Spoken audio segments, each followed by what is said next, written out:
I'm Phil Liggett, and this is The Wheelhouse.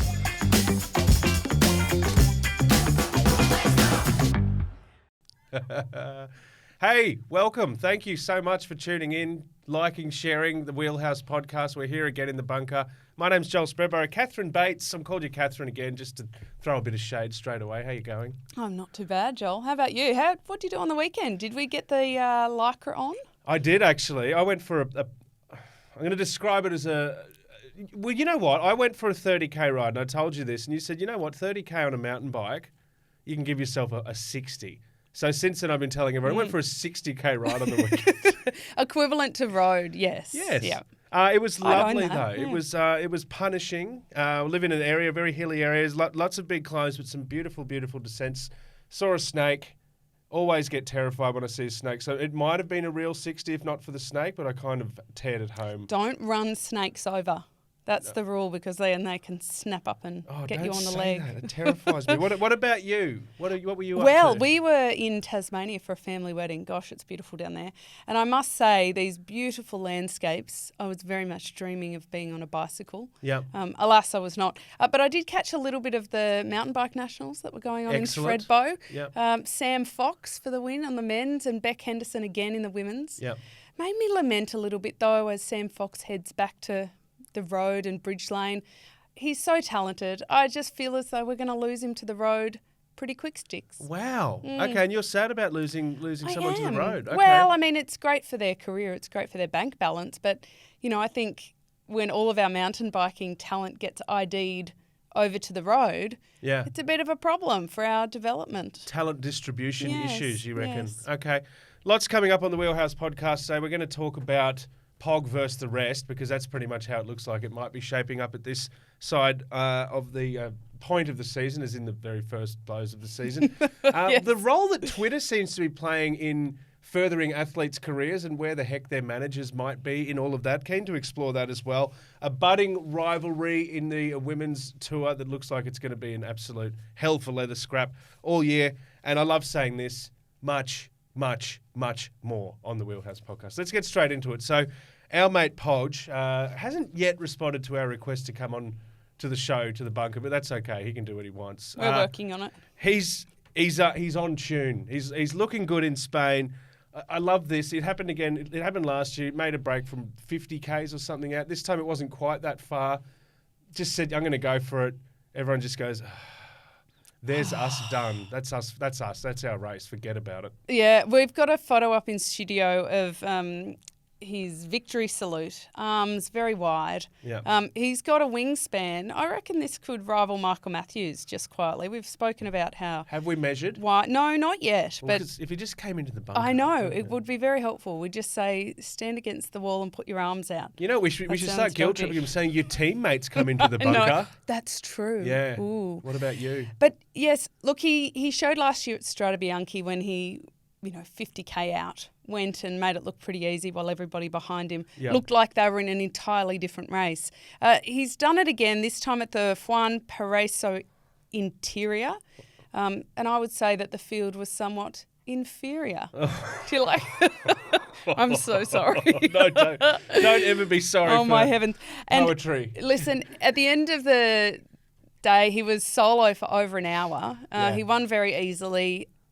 He simply said, I made my best effort and no one could follow me. Well, someone tried to. Ineos rider Ben too late. So, oh no, I've done it again. No, yes. Yeah, he made it. He had a good crack at following him. He was on his wheel early, 42Ks out, but dreams were dashed pretty quickly. And boom, mushroom cloud. Didn't happen. I mean, I think we need to look at the depth of field, because it wouldn't have been the same scenario had it been a packed field, or would it, given Strade Bianche last year? But, I mean, I think we need to get used to the conversation of, Pog's won another race. He did it again overnight.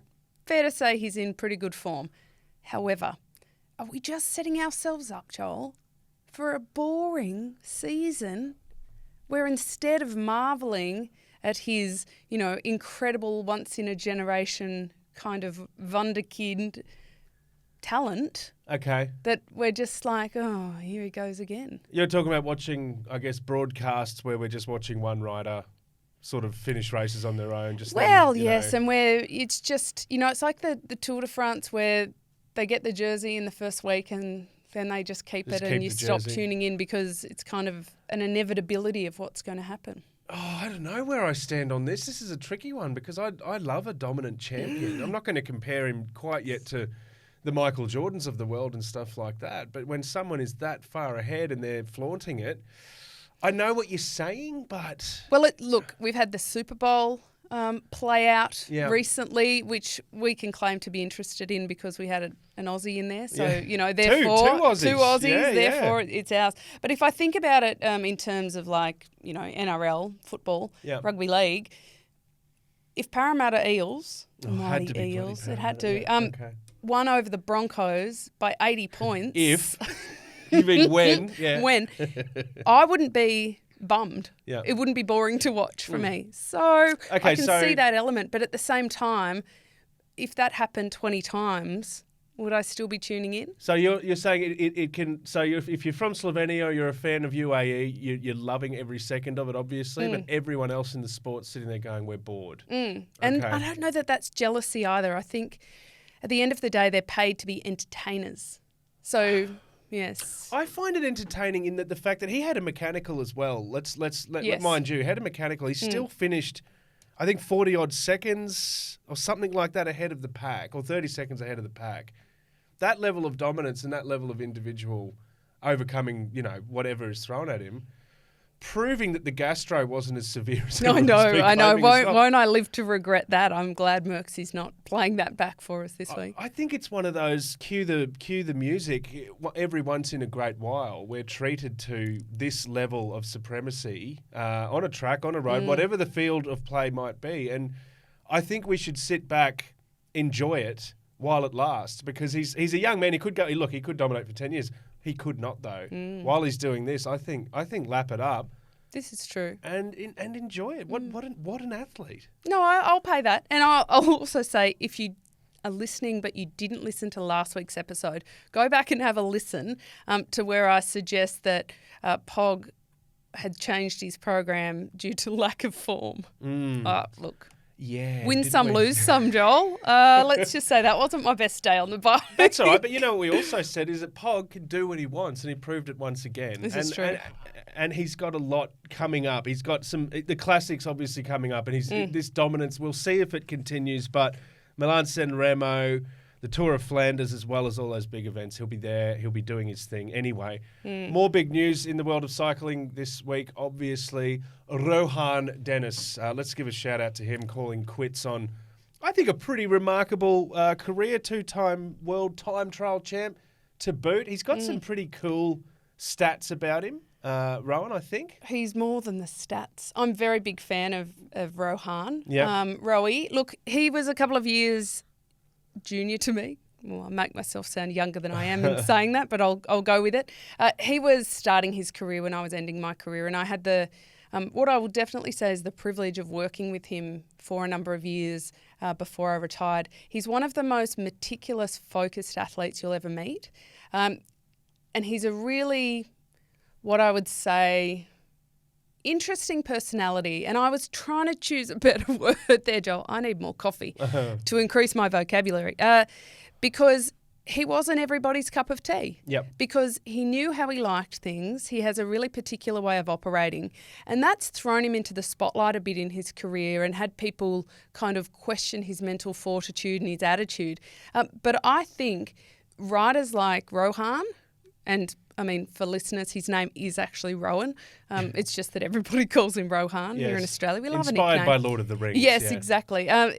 Without riders like him, the peloton would be far less colourful. We'd have far less to write about and be interested in. He is absolutely a generational talent. And I think he could have possibly, in the right hands, won a Tour de France. But he didn't for a number of factors.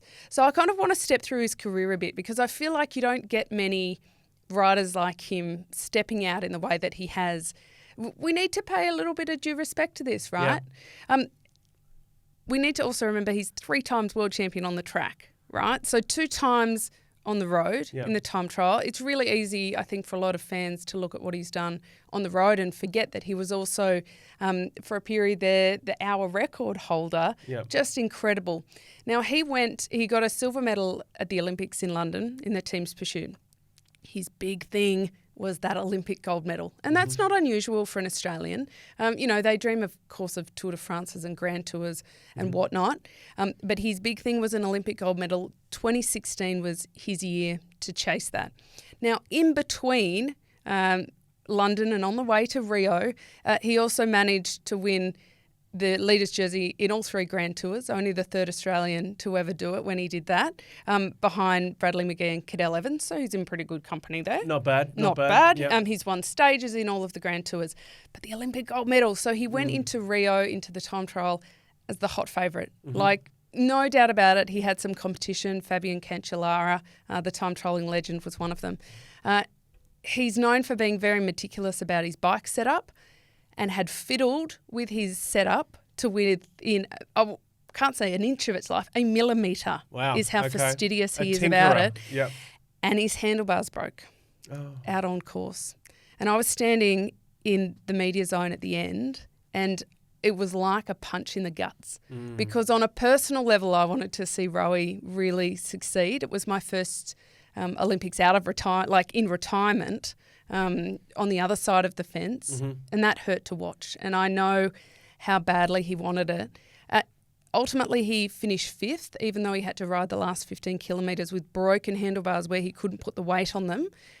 He was only a minute 10 behind Fabian Cancellara for the gold medal, so definitely foreseeable he could have taken that gold. And the only thing he had to say when he came into the media zone was shit. Yeah. That was it. Shit. And that sort of changed the direction of his career a bit, because he really, after that, had this hyper fixation on equipment and making sure that if he lost, it was because he didn't have the engine. Yeah. Right? Because there's a massive difference between losing a race and going, look, I literally did everything I can, especially time trials. Yeah. Like time trialists, it's such a pure discipline, and a lot of the athletes are so single focused that the disappointment when you lose is different to in a road race, because tactically you can't muff it up too much, and so he became very fixated on the equipment. Ultimately, he then pulled out of the Tour de France in 2019 when he was riding for Bahrain Merida, because the equipment was crap and he was really struggling with it. He was at odds with his team about it, about the bike and also the time trial suit. And he felt like he just wasn't even in a position with all that equipment to even be successful. But he was getting all the pressure of them expecting him as world time trial champion to deliver the goods. Yeah. And I think that's, not a favourable position to be in. Ultimately, he withdrew. He pulled out on the side of the road. There was a lot of conjecture around why. And he said, I have to look after my mental health and I have to protect my family, because at the end of the day, I take this stress home to my wife. They now have 2 young children, and it's not fair on my whole life because my team doesn't respect the process. Yeah. So that kind of went tits up, and all of a sudden he found himself, he went to Ineos, then he went to Jumbo, both teams that really heavily support him and have been fantastic for him. He's become a bit of a super domestique over the years and sat on the front, like the number of Tour de France stages where he is literally on the front for 100 kilometres at a time and leading into the mountains. Phenomenal. But I think he's calling it a day because he's achieved the big thing he wants to. He got a medal at the last Tokyo Olympics in the time trial. Yep. I think he's achieved what he feels he can achieve, and there's no point living the lifestyle without it. So I love his approach. I know he's a little bit divisive, but he's such an incredible guy. He's got an incredible focus on the sport, incredibly dedicated not only to his craft but to his family. I think we're losing one of the good guys here. You said he's quite understated, and I thought the announcement itself, it was very short and sharp, social media post basically saying, I'll be great. Thank you, everyone. It's great. Long season ahead. This will definitely be my last. So we weren't seeing a birthday party with people wearing shirts with his face on them and highlights playing in the A little bit background. different to Peter Sagan, is what you're saying slightly here. different. But is he that guy? Is he that understated? Like you say at the Olympics, I've missed out on my dream. Shit. I think Is he he's a that little guy? bit misunderstood, to be honest. Yeah. Like, I think he's learnt to say less. Okay. So he has been carved up a little bit by the media in the past, and he's gotten quieter and quieter as his journey through the sport's gone on, because I think he's lost a lot of trust in the way people have reported about him and on him, and based on a bit of a misunderstanding of who he is fundamentally as a person and as a character. And I do think it's our responsibility as media to dig deep before you carve someone up. I mean, if you really believe that what you're writing about somebody is harsh but fair, then all power to you. But I'm not sure that that's been the case in all of the circumstances. And so I think for him, an understated announcement is also his way of doing it his way. And that's really important to him and his family. Rohan Dennis, you know him. You can speak to him. I want to do quick word association. Oh, yes. So Okay.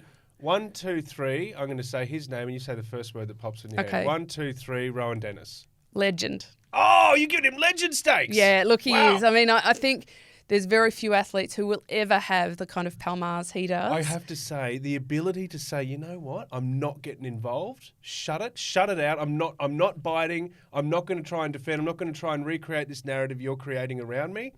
That takes a lot of character. That's a strong person and right there. we had Jay Vine in here, of course, with Brie, and we've talked often about how strong their dynamic is and how she really is the backbone to help him focus on everything. Yeah. This partnership between Rohan Dennis and Melissa Hosking, who is his now wife, Melissa Dennis, she was an Olympian as well on the track, incredible bike rider. She's played that role in Rohan's life. Them versus the world. Them versus the world. I love that. So Okay. good on them. Yeah, mate, massive shout out to him. And good Yeah. on him for bowing out of Tour Down Under with the stage in Adelaide. as I well, of know, course. like So, classy. He knew he wouldn't be back. yeah. You know, and he did actually say to somebody at Nationals, you won't see me in Ballarat again. And there was a little bit of conjecture, like, is that because he thinks the course is crap? So, no. Or not? Oh, well, there was a couple of years ago at Ballarat in the time trial, he got caught up in what can only be described as a freak mini tornado that blew him off the road. I'm not even kidding. Okay. Like tiny little swirl of wind. Oh, really? Like one of those proper... Yeah, Okay, yeah. yeah. In the so you know, I thought maybe he just doesn't love the rat. Maybe we can call But him the turns Storm out- Chaser. Ooh, I Oh, I like wish he it. wasn't retiring. But we've got a whole year. Nickname. We've got a whole year Rohan, to go with Rohan, the Storm Chaser Dennis. Rohan, the Storm Chaser Dennis. Great career, 32 wins, as you say, stages in all the majors. He's worn all the jerseys He's at worn different all the stages as well, which is jerseys. quite a unique He's got a distinction. great trophy cabinet. Yeah. And I reckon there'd be a good documentary in this. So Rohan Dennis, the Storm Chaser, we salute you on the Wheelhouse podcast. Let's move on to another friend of the podcast, Rachel Neylan, a great mate of the Wheelhouse. Hello, Rachel. I know that you're watching and listening, so I want to give a big shout out here because Be Bright, Wear a Light. I was having a read about this, and it seems like an obvious campaign, but it's kind of one that I like. It's putting the impetus on riders themselves to look out for themselves, basically, and protect themselves. What's in a name? It's pretty obvious. It's about visibility. it is. And Yeah. understand that greater visibility actually can save your life. That's a simple message. So light up. What do you reckon? Yeah, well, a big part of Rachel's career, she swapped over from rowing to cycling in the early days. She was an elite rower, a lightweight rower, and thought that cycling was for her. But for her, the roads were really intimidating. And you can imagine, I mean, even you and I have discussed it, Joel, that I'm so comfortable on the roads, but you get out there and you're like, jeepers. Oh, it's terrifying. How do you survive each ride? And Yeah. it shouldn't be like that. And she was the recipient of the Amy Gillett Foundation scholarship very early on in her career, which got her the opportunity to go to Europe. So, in fact, the whole road safety journey has been kind of integral to every part she's played in the sport. Okay, so she's gone over there and basically said, this is what it should be. So this is where people are a bit more accommodating to cyclists on the road. Well, I think she's just been very aligned to the Amy Gillett Foundation, which Okay. is all about road safety and advocacy here in Australia. But she's always felt as though we can all play our part. Like it's an enormous puzzle Yeah. How's my English going today? That was okay. That was fine. It's it is an enormous puzzle. It's an enormous puzzle and every road user and the politicians and the design, like there's so many different parts to it. But as individuals, Rach really strongly believes that visibility is the biggest role that they can play as professionals. And it's not just at night, Joel, it's at day as well. Yep. So every High time you vis. get on your bike, you've got those lights going. And, I mean, we can even look at our kit, right? Our beautiful Champs Wheelhouse kit. It's watermelon coloured and it's really visible. Yeah. And there's a reason for that because, okay, black is very suave, but it's not very safe. Yeah. And so I chatted to Rach last night and she said, look, it's not a commercial venture, so this isn't her retirement plan. It's that she wants to leave the sport with a legacy. And she's in a position right now to get some of the biggest names in the sport on board to just share their habits. So it's things they're already doing. And I have a bit of a testimonial here from our friend Podge today. He says... So he got back to us about this, but not the... Okay, I know, sure, right? whatever. He says, this is the best safety measure I can take. For the amount of time I spend on the road and minimal investment it takes to use a light, it's a logical part of my daily training now. Simple, right? And then Luka Mezjek, he rides for Jayco Alula. He said, being on the road 365 days a year around the globe means a constant risk of getting hit by a car. That's pretty sobering, isn't it? Of course. The best thing to minimise this risk is to be as visible as possible with lights strong enough to be seen from more than a mile away. Wow. Right? Okay. So this isn't just a nice little slogan. It is a nice slogan. They've done well. But more than that, it's about being sensible and controlling what you can control while also using your voice to advocate, but saying, you know, I play a role in this as well. Yeah. And so good on her. And she said that she kind of wants it to be like the Aussie sunscreen campaign. Okay. Slip, slop, slap. Okay. I think there's another one added now, like slip, slop, slap, slop or something, like slop on a shirt.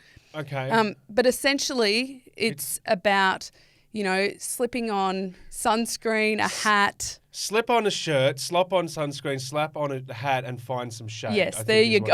There you go. It's an enormous campaign. It really is. It is. Well, and, you know, every Aussie knows slip, slop, slap, shade. You know, we've got the no hat, no play policy at schools, right? Yeah. That's really cut through. And I think if this can cut through in the same way, it's just one piece of an enormous puzzle, but it's a really meaningful piece. It truly is. And I love you've said it, the whole take control of what you can, because as you said, it's a chaotic, angst-filled mosh pit getting the whole riders versus drivers thing sorted, especially in Australia. A lot of riders come here from overseas and go, Jesus, it was... And personally, I'd rather ride down trails with snakes jumping out at me sometime. I'm not even kidding, because that says a lot, doesn't it? It's hectic. You're going on the road there, and look, I'm sure not every driver wants to cause that sort of thing. Anyway, each to their own. You can only do what you can do, and if you're visible and you're there and you're taking care of yourself in that way, that's the best thing you can do, because tragedies do happen. We've seen them happen, and riders need to take care of themselves. Take it into their own hands. I was in Adelaide for the Tour Down Under. I was listening to ABC Radio down there, and they were doing some talk back around cyclists. And a lady got on, and I'm not even kidding you with this just quickly. She said, sometimes those bloody cyclists, I just want to run them down. And thankfully, the advocate that was on, who was very much playing an impartial role in the chat, said, I'm going to disengage from this, because no one should ever have that kind of sentiment towards another human being, etc., etc. But there is that kind of resentment and that weird attitude out there. So do what you can and look after yourself is basically what Rach is doing. And I say massive, massive props to her. Yeah, be bright, wear a light. It's a good slogan, It isn't is a slogan. It's a really good slogan. Good on Rachel Neylan for stepping up and advocating for that. And can I just say quickly, while we're talking about visibility, shameless shout out here, because I think we should do, as you mentioned, our watermelon kit. It is now for sale. It's up and about. You were modelling it. You and Merksy were both modelling it. Looking good, both of you. Very snazzy. On our social media, we've been waiting for the photo, the snazzy photo from you. I'm too busy Joelle. sidestepping snakes. But yes, no, I have got a few photos. I'll send you a few. Yes. It's highly visible. Everything else aside. And do you know what else? It's watermelon coloured. Yeah. And I don't know if you've been living under a rock, Joel, but Harry Styles. I don't. I'm going to link it. Harry Styles, everybody, he's the man of the moment. Yeah. Hello, watermelon sugar high. Like, we are on trend. We sure are. I'm I love, just saying. Harry Styles at the Grammys when he won that award over Beyonce, and he's basically like, oh, no. I think he'd look really good in our kit. I think it's time to move on. It is for sale now. The Wheelhouse merchandise. Support yourself. Look after yourself and support the podcast if you like as well, because we'd really appreciate it. Anyway, let's talk about Twitter, because it doesn't get anywhere near enough press. But I'm interested in this when managers like across codes that you have one job basically. Find your client a gig. That's your job. Yes. You get paid. They get paid. Everyone's happy. So why is Twitter now the place where riders are shopping themselves? We've seen a few examples of this where it's like, shit, I haven't got a team. Shout out to Twitter. Help us out here. I know. And hitting a home run. What? A, where are the managers? What are they doing? And B, are teams trawling Twitter now, looking for absent riders? I don't think so. I mean, Eduardo Sepulveda, one of two Argentinian riders in the World Tour at the moment, he had to put out, I'm looking for a team for next year. And this was actually last year he did that. Cycling is my passion. I still have a lot of kilometres on my legs and I'm very motivated. Now, he says that he was desperate after his team, Androni Drone Hopper. Yep. They lost their sponsor and it was clear that they wouldn't be able to maintain their place at continental level as they were there, or Pro Tour, just below World Tour. He was desperate. He tried everything and he was motivated by Larry Warboss, who the year before did the same thing, ended up finding a contract, put himself out there. Yep. He believes that it was related, that Lotto Destiny team, one of their team directors, who is an Australian actually, from Bundaberg, no less, Alan Davis. Yep. He approached him at a race and said, are you still available? Yeah. We understand that you are. So, and they managed to make it work. So he's got only a 1-year contract. So I guess the pressure is still on to prove himself. But you're right. It raises the question, how are they even in this position? What are the managers doing? Hello, managers. How did Lotto not know he was available? Yeah. You know, if his manager's doing his job, he should be knocking on every door until every door is firmly closed. So, I think that we have a few issues. It's happened before. For the athletes. Larry there. Warboss, he did it after the demise of Aqua Blue, I believe, as well. Came on to Twitter. And this guy, I love this tweet. It's on our socials, or if you're watching on, it's literally hi with a hello emoji. Yes. Hello. It's literally the Help. 2023 professional sport equivalent of throwing something in the trading post. Yeah. It really is. It is. And or it's on paying off. Craigslist or something like that.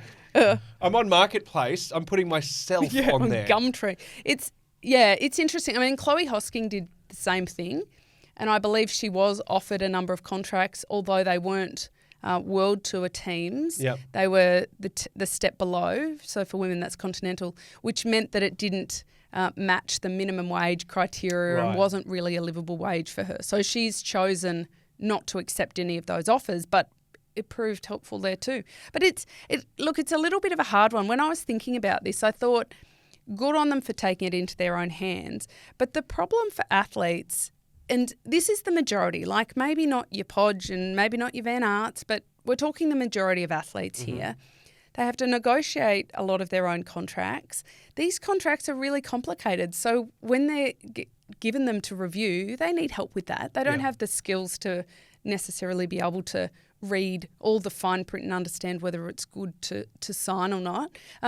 There's issues like insurance, because riders often then have to get their own insurance on top of that. There's no superannuation allowance within any of it. It's quite a complicated picture. Yeah. So we talk about the riders getting minimum wage and how it's not too bad, but then a big portion of that is sucked out by getting advocates to even help you sign the contract.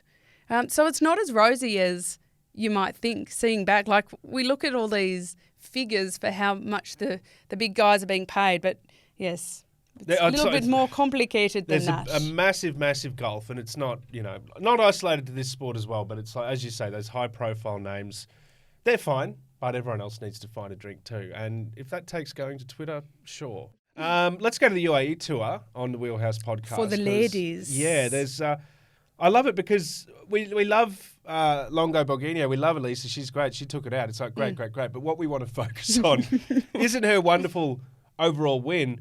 It's Charlotte Kool and Lorena Wiebes and what is shaping up as a Wout Vanderpoel. There you go. I said it here first. A rivalry for the ages. Well, can I just say that Charlotta is very cool. Thank you for correcting me there, Charlotta. Oh no, I was just looking for the cool. Did you really not pick up on that? Anyway, she. Oh, sorry. Yeah, that went over my head. She's very cool. Her acceleration is unbelievable. So last year, Lorena Wiebes was, the yellow jersey holder at the Tour de France Femmes for the first stage. Very visible. Easily, I think, the world's best pure sprinter. Mm-hmm. So you've got the likes of Marianne Vos, who is a sometimes sprinter classics rider, but Wiebes is a pure sprinter. Charlotte Kool was her lead-out lady. Yep. In all of that. They've gone their separate ways now because Wiebes has gone over to SD Works. Charlotte has stepped up at DSM. Yep. She's got the likes of Pfeiffer Georgie, the former British champion, who's sensational talent, and our own Maeve Plouffe. Oh, Plouffe. In that lead out. Wow. But what really stood out to me, she beat her twice over there in the first stage and the fourth stage. Yep. On one of the stages, there was a bit of an accident beforehand and Wiebes got caught up. So we can say, not a fair fight. But the final stage, holy gamoly, Batman, she turned on the afterburners and just blew them away. Neither of their teams have really nailed the lead out at this point. I think it's very early season. They'll get there. But just the pure acceleration from Kool blew my mind. Yeah. I'd read the race report. I'd seen the footage, but I hadn't, reanalyzed it. I went back and looked at it again. Her acceleration is something I haven't seen in the women's peloton for a long time. Okay, so as Wiebes looking at going, okay, what do I need to do to make this rivalry as hotly contested as everyone thinks it's going to be? Yeah, well, look, I think at the moment, in my opinion, there's a bit of a gap between Kool and Wiebes. And I think Kool is, way out the front. Yeah. However, that gap will really narrow because they're going to head into training camp now and get ready for the Spring Classics. And I think Wiebes has some very big fish to fry this season, and she will have a firm eye on the Classics. Now, they kind of start next weekend at Omloop, but we're still 4-6 weeks out from, the solid part, like Paris-Roubaix, Flanders, that sort of stuff that Wiebes will be targeting. She'll be working on that top-end speed a lot more in the coming weeks, but I think we're really set up for a season-long rivalry here. Who gets it? It's Can we make an cool. early call? Who takes the chocolates? I don't know. I'm going to throw it out there and say Charlotte Kool. Charlotte Kool, okay. I'm still horrified that I've been calling her Charlotte for months now. It's fine. I'm just horrified that you missed my cool pun, but anyway. It was a pretty chill pun. I like it a lot. Let's talk about eSports because yes, it's all happening. The worlds are happening. Australia's team, there's two names that are missing, and we might have to put the coin in the jar here, but no Jay, no Brie Vine for Australia. No. Jay's out because we discussed it when he made the announcement that he has some commitments, professional team commitments. Brie has got a lot going on. She's had a whole number of factors that have just not put her in a position to be there on race day. So we're sending our thoughts to the Vines. And Katie Banerjee is the other one. Yeah, I saw that Joel, too. So I'm bummed. Yeah. She's stacked at the women's Warnie. Originally, it was reported that she broke both wrists. Oof. I know. Didn't. Okay. But she did one wrist and her collarbone. And so you trade a wrist for a collarbone. Wow. And I believe she actually broke both bones in her forearm. I could be slightly wrong on that. Oh, I've done that. Suffice to say, pretty nasty. Now, she is absolutely tough as steel. Until a few days ago, she was still like, don't pull me out yet. I might be able to do this, holding the bar with one hand. Okay. Ultimately, she jumped on the trainer, did a few power tests, wasn't able to. Of course, I would Funnily have enough. thought that's yes, but gee, she's tough. Funnily But yes, yes, but gee, she's tough. Good on her for having a crack. I know, but the Aussies have a really good chance. We've got Freddie Ovett, who got second last year. Yep. Ben Hill was fourth last year. He's back. He's got Sam Hill, who's on pretty good form, and congratulations to he and his wife Pip. They welcomed a new little human into the world. Oh, very nice. Last week, and I believe Pip for MVP, Yeah. who's been letting Sam sleep and get ready for eSports Worlds while she's been on baby duty. That's huge. Yeah. I reckon after Saturday night, he might get the tables turned on in there somewhat. It's one of those things where I'll do it. You get this few weeks, then I get the next 6 months, pal. That's how it's going to work. Okay. And we've got a couple of new faces. Kyle Marwood and Josh Harris are out there as well, with Torben Partridge Madsen, who was there last year. We've spoken about Torben before. He's We got some have. promise. It's one of he's such a talented athlete, but it's one of the most difficult names to say in commentary. It's up there on the with trot. Charlotta Kool. Oh my It really gosh, is. Torben Partridge Madsen. It's like voice coaches should use that name as an exercise. And on the women's side, we've got Imogen Alton, who has the most incredible story. Vicky Whitelaw, Rose Vassell, and Justine Barrow on both sides. Really big chances of taking the title, but there's a lot of big names. Victor Campenaerts has announced that he will be racing for Belgium. Yep. Former holder of the world hour record, no slouch. Yep. But it's a bit different this year. They've got 3 different races. It's like an elimination, like 100 start in the first, and then only the top 30 get through to the second race, and then only the top 10 through to the third race. And then brutally, this makes my stomach churn, in the third race, each lap, riders get eliminated until there's only 3 left on the final lap. That's brutal. To sprint for it. So. I just want to rattle through a few of the names. So you mentioned Justine and Vicky. They're old heads now. Third world championship. Yes. Debuts for Imogen Alton. She was a finalist at the Zwift Academy in 2021. Rose Vassell as well. One line I did read was, in the virtual team car, as eSports national team coordinator will be Kate Bates, bringing her tactical knowledge as a former world champion on the track. So That's me. Yes, I thought it might have been. So I quite, like a little bit offensive. 2:15 is my alarm on Sunday morning. You just love it. You Honestly, love it. no. Hello, UCI. This is just a little sly request from the wheelhouse, not our first. Put it on the list of please attend to, is the hour that they're racing. I think it's a little bit obnoxious to the Australian riders. Look, it's not going to stand in our way. But certainly they're having to think a little bit differently about how to warm up, how to manage body temperature and all that sort of stuff at 3 o'clock in the morning. It's because if you jump, any cyclist knows, if you jump out of bed and jump straight on the bike, it takes a little bit of time before you're ready to go.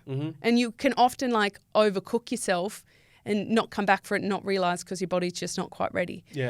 So the Aussies have had to be a little bit more strategic about how they have approached this, but Have you had dialogue with the athletes about this? Is there a little bit of the not fair, poor us? No, or? they're incredible attitudes actually. Yeah. I think I'm complaining more than anybody about the hour. Okay. I think would they'd be like too. me to stop complaining just quietly. Get on with it. On the Okay. group chat, they're going to start muting me every time I say this is offensive. Yeah. No, they're all pretty good sports great. about it. Yeah. It looks like a cool time. Inspired by Glasgow. I love the names. The punch, the climb, the podium. It's going to be... Well, so all of the worlds are in Glasgow this year, Yep. like the first combined worlds, road, track, BMX, mountain bike. So they've put the eSports there as well. And I just want a quick shout out to Shirley Sutton, who designed the kit. Yes. So it was launched at Wollongong last year, but it's the first time that it'll be worn. Look at it. It's It's a beautiful, beautiful Joel. kit, And yeah. I've actually got the pin inspired by the design on my T-shirt as well. You got that in Wollongong when we saw Shirley actually speaking about her art and her work. And Yes. she's, Indeed, wow. it's such beautiful kit. It has been put in game now, so that's a beautiful legacy for her. And I'm really Wow. proud that Australian cycling has taken this step down a bit of a reconciliation path where our beautiful kit represents who we are as a nation and not well just said. a green and gold stripe. Yep. We're beyond that, so it's very beautiful. You can Very well actually jump on line and check out all the designs. They're very beautiful. Coming in She's the an week incredible of artist. the anniversary for the apology to the stolen Indeed, generation and she's too, also she's from Bundaberg, so Queensland in Australia. What is it with Bundy? Yeah, I mean, check out the pictures on our socials because it really is beautiful. She's also done a lot of the NRL All Stars Indigenous round jerseys. Yep. So she's got a few of her designs out there. And they're great Let designs. us know what you think of them. And the NRL players, not the best of talkers, but when they do talk, it's often praising the beautiful. Slander. No, look, love them, but they're good. They're good at footy. I'm just thinking some of these beautiful designs on our watermelon kit. Hello, bring it. Just going to put it out there. I reckon that's a good one. V2 for the shop. Yes. Just a reminder, the Wheelhouse shop is online and going now if you'd like to play part. But no, it's good to see. As you say, those an ever gradual jersey towards reconciliation and solidarity and all of that. And it's good to see this happening in more and more sports. We see the Wallabies sporting these jerseys as well in the rugby, and it's a very, very good thing. So Indeed. Enjoy the 2:15 a.m. alarm. Yes, and good luck to the Aussies. I love the Americans been throwing some serious heat about their chances as well. I love it. It's going to be there's a bit of ego flying around in the eSports world. It reminds me that we're going to smash them like guitars. Oh. I love it. A little bit aggressive for me, but I see where you're going. Let's have a look at the Classic season. It's not too far away. Now I'm going to leave this with you. So what's coming up first? Pronunciation Queen. Oh, really? Oh, I wanted to see you do this. Omloop Het Nieuwsblad is the first of the season. It always is the first. That's coming up on the 24th of Feb. So that'll kick it off. We've had some great success by the Aussies there in the past. Mm-hmm. And I think that will set the scene a little bit. It's certainly very early and people will have time to fine-tune their form, but it'll give us a bit of an indication. And then Strade Bianche is on the 4th of March, before San Remo then on the 18th of March. After that, so that's a month away, then we really get into it in earnest with Flanders, with Roubaix, with Flèche Wallonne, with Les Bastogne-Liège. Geez, you're on fire. Yes. On fire. Yes. Oh, look. Quick little anecdote on Liège. This is definitely not on the rundown, sorry. When I was living in the Netherlands, when you drive into Belgium has a Flemish-speaking part and a French-speaking part. And when you go into the French-speaking part, the signs change from essentially Dutch or Flemish, which is very similar, to French, and all of the place names change as well. Oh. And so I remember the first time I was trying to find Liège, and the Dutch word for Liège is L-U-I-K. Okay. And I was very confused. And this is back before GPS. This is like handheld maps, except my handheld map was in Dutch as well. Oh. So I feel like I have a bit of an affinity to that race because I have circled Liège in a car on the ring roads for countless hours, not realising I was in fact in the right town. So there's a bit of a detour. You know the roads well. I do. Very well. And since I took us on a detour, I'll bring us back from the detour. Okay. Because I wanted to talk about the stray helicopter at the Tour of Oman. Yeah. I bet you that's what you were thinking when you were lost at that time. That I could do with a helicopter. Get to the chopper. Yeah. I love that. I don't love it. It's not great. But a chopper blowing barriers and causing all sorts of chaos. And it didn't affect the top of the field, but the bottom half, I believe, were given a time bonus, 20 seconds or something like that. Is that correct? That's harsh. Bottom half. It was the riders outside the top 10. Well, but yes. If you're not first, you're last. They did, yes. So the riders finished and collapsed across the line. Jabal Hut, it was the name of the climb, which I remember because it kind of reminds me of Jabba the Hutt. Mm-hmm. But you can see in the background that the barriers just have a life of their own. They're just getting blown around. And that's because the helicopter was flying too low. Oof. And oopsie daisy. Now, luckily no riders were injured, either by having a barrier hit them or blown off themselves. But it has happened in the past. In the Giro a couple of years ago, we saw a similar incident where riders were blown off the road and injured. And it harks the question, like, are we not past this? Come on now.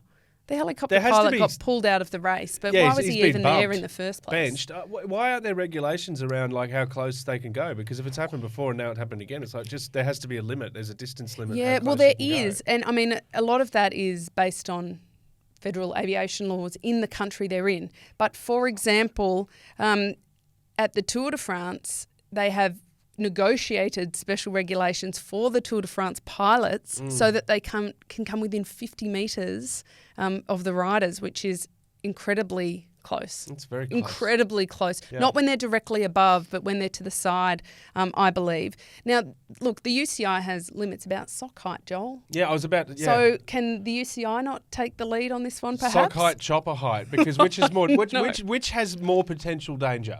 Yes, I'll just say definitely quickly. the socks. Yeah. But look, the Tour de France pilots, they train for about 6 months a year just for the races. I was interested in this. Wowee. Yeah. Yeah. And so as soon as the courses are released, they go and do the recons, they find the fields, sometimes private properties where they'll be landing, taking off, refueling, and they practice the flying over the routes. Yeah. I'm not sure that we've got the same level of attention on all races. So, Okay. there you go, UCI.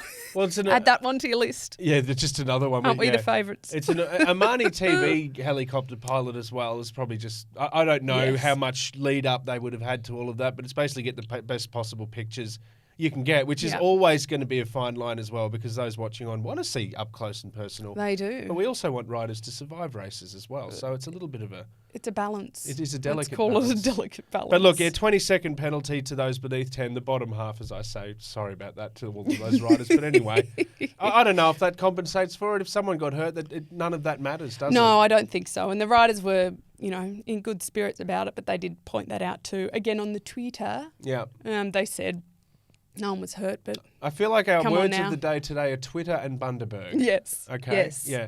It's been a lot of fun. I've It's enjoyed been it a lot very of fun. much. It has. Thank you. You better go get some sleep because you've got to get up at just a gentle reminder you need to get up I know, at 2 thank you. a.m. Look, we do have a huge few weeks coming up, so come Yeah. on this journey with us. In fact, the women start racing again. Annemiek van Vleuten, she's out of hiding. She's coming out, Cecily Uttrup-Ludwig, so we might have some really funny incoming quotes from her. She Yep. normally says something funny at every single Yeah. opportunity she's interviewed. So we do have a massive kind of season ahead of us. I'm Yeah. excited, Joel. Are you fit? Are you ready to go? I'm rearing to go. Excellent. Rearing to go. And just quickly, I just want to give a quick shout out to the way the American team, the eSports, describe their athletes, because they don't give athletic dear. credentials. For example, Brian Duffy Jr. is 34 years old and works in corporate finance. Jay Brune is a 34-year-old project manager from Atlanta. Oh. Kristen Kolczynski is a 41-year-old goldsmith and jewellery designer from Long Island. And Jacqueline Godby is a 32-year-old radiology resident with a PhD in chemistry. Now, what's been omitted from there is the fact that we have reigning US champions, we have world champions, we have all of this sort of thing, but don't worry about that. We want to know what their day job is. I find that Curious. very quirky. I just wanted to throw that in It sounds there. like a little bit of a Grey's Anatomy cohort too. A little there. bit. It's good to know they're keeping themselves busy when they're not on the bike. That's it. Indeed. Thanks for pointing that out. That's okay. Like, share, follow, subscribe. It's mostly factual. It's lots of fun. It's the Wheelhouse Podcast. My name's Joel Spreadborough. Kate Bates. We'll See you next soon. time. The Wheelhouse is produced at River City Studios for Listener and proudly supported by Champion System, Per Se and the Grow Getters Group. Our executive producer is Luke Merksy Mears and the show is written and hosted by Joel Spreadborough and me, Kate Bates.